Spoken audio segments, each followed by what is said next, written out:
I want to start with the number 81. That's the annual turnover rate in retail right now. It takes roughly 2 months for any new hire to reach full productivity. That means every single year, your stores are being run by people who are still learning their job. And while the best people, they're already gone. And I think it's time that we call it what it is, a leadership failure. The real cost never shows up on a spreadsheet. Gig economy is pulling people away, that Gen Z just doesn't want to work in retail, because the research actually says 8 out of 10 frontline workers that leave for reasons that are emotional, not operational.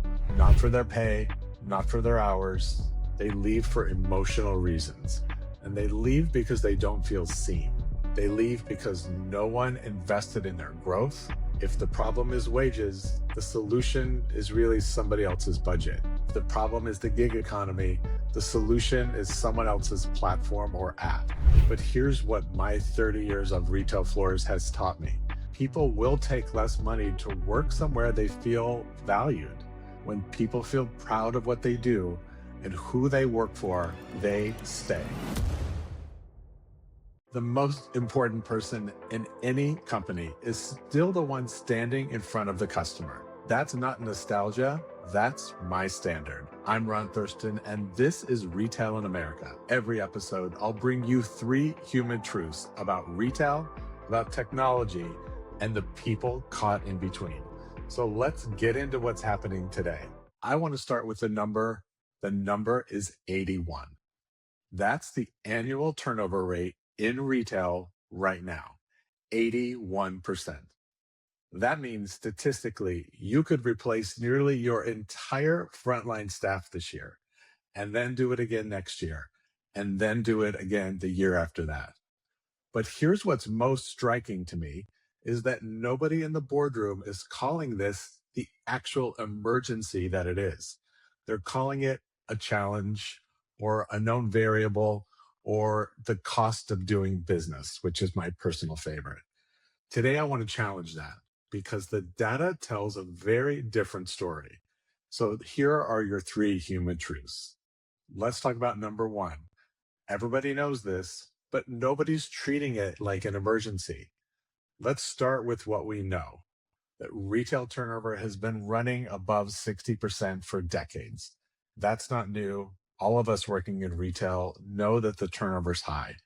Quick service restaurants, 87% right now. And here's what that actually looks like on the floor. It takes roughly 2 months for any new hire to reach full productivity. That means for a meaningful chunk of every single year, your stores are being run by people who are still learning their job. And while the best people, the ones who know the customers by name, the ones who know where everything is, the ones your managers rely on, they're already gone. Every retail executive I've spoken to knows this because the data isn't the problem. The response is. Because when something happens at this scale, year after year, and the organization treats it as a known variable instead of a burning platform, that's not a data problem. That's a leadership choice. And I want to sit with that phrase for a moment, a known variable. Think about what that actually means. It means your organization has looked at 81% turnover, nodded, put it into a spreadsheet, put it into the P&L, and moved on.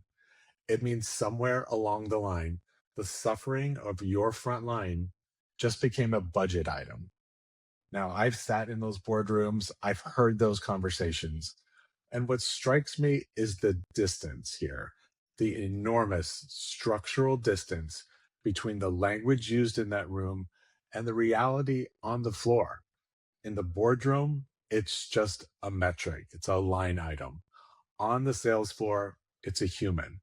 It's the shift lead who trained 3 new hires this month alone. It's the associate who's been there 2 years and watched everyone around her quit. It's the manager that's exhausted because he's running a store that's perpetually understaffed. And calling it a known variable is definitely a choice. And I think it's time that we call it what it is, a leadership failure. That's not a harsh judgment, that's a clear one. Because the first step to fixing a problem is refusing to normalize this. And soon I'll be covering my suggestions for improving this within your organizations in future episodes. So please stay tuned. So let's talk about human truth number 2, which is this isn't a pay problem, it's a neglect problem. And I hear it constantly that we can't compete on pay, that the gig economy is pulling people away, that Gen Z just doesn't want to work in retail. And I want to push back on all of that really hard because the research actually says that 8 out of 10 frontline workers that leave for reasons that are emotional, not operational, not for their pay, not for their hours. They leave for emotional reasons. And they leave because they don't feel seen. They leave because no one invested in their growth. And they leave because that gap between the C-suite and what actually happens on the sales floor is so enormous. And Harvard Business Review put it clearly. The C-suite is absolutely certain they have great policies.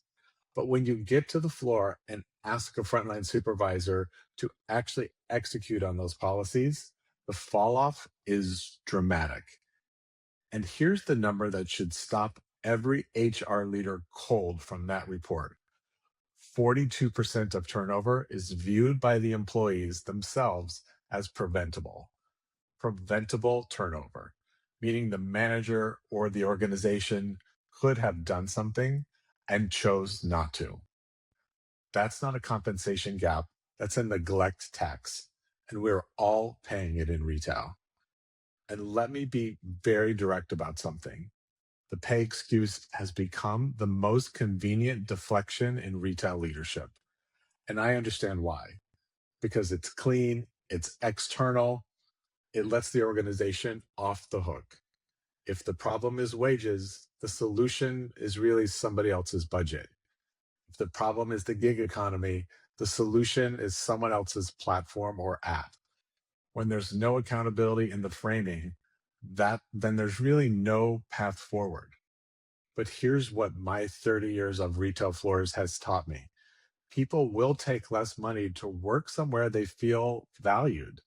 I've watched it happen endless times. I've seen associates turn down higher paying offers because they didn't want to leave their team. And I've seen those same people walk out the door the moment a manager stops saying thank you. And that 42% number, that preventable turnover, is the one I want every executive in this industry to put on their wall because preventable meant it's in your hands. It means someone on your team raised a flag or got quiet or stopped volunteering for things and nobody noticed, or they noticed and nobody did anything about it. I write about this in my book, Human Pride, that human pride isn't a soft concept. It's what keeps people in the building.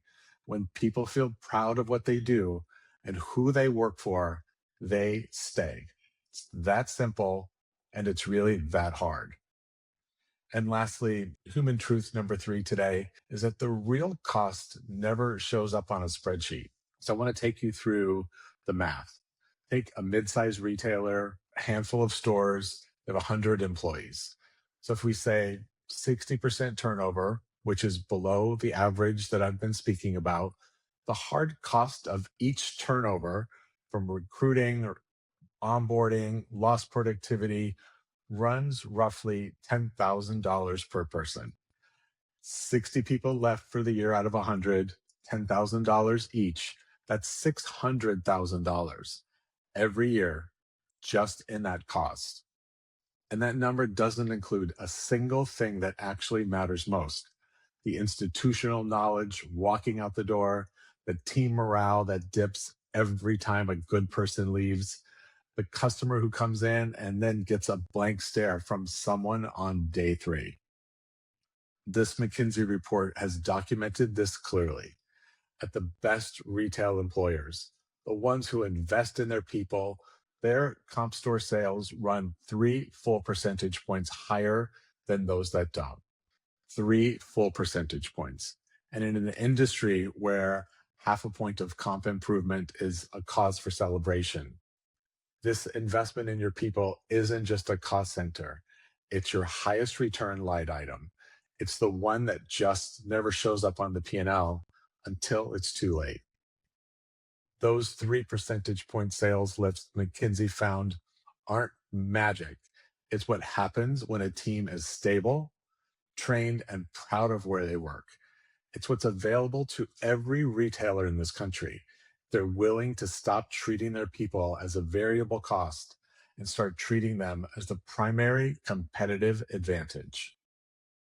The line I love to use is your front line is your bottom line. Invest there first, and the rest of it unfolds itself. So let me leave you with a question to carry into this week. When did your organization last treat frontline turnover as a genuine emergency with the same urgency you'd bring to a supply chain failure or a data breach? Because the cost is just as real. It's just quieter, and quieter problems have a way of becoming catastrophic ones. And I've been asked many times why I keep coming back to this topic. Why turnover? Why the front line? And why, when there's so much else happening in retail that may be more interesting? AI, automation, physical digital shifts. And my answer's always the same, because none of that works without this conversation. Because you can deploy the most sophisticated AI system in the world.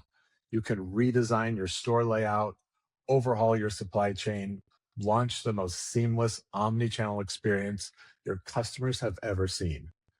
But if the person standing in front of the customers on day 4, they're untrained and they're already thinking about leaving, none of that matters.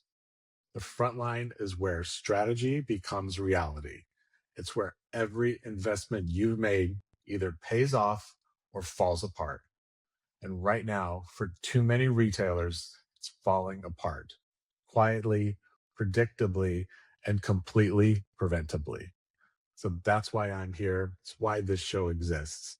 And if today's conversation resonated with you, I want to know that everything we talked about, the emotional drivers of turnover, the gap between leadership intention and frontline reality, and what it actually takes to build a culture people want to stay, that's exactly what I wrote my book, Human Pride, for. It's available now on Amazon and at ronthurston.com. Whether you're a leader trying to retain your best people or a frontline worker trying to find your footage in a digital world, this book I wrote for you. I'm Ron Thurston. This is Retail in America. Hit that subscribe button so you don't miss any future episodes, and I'll see you soon.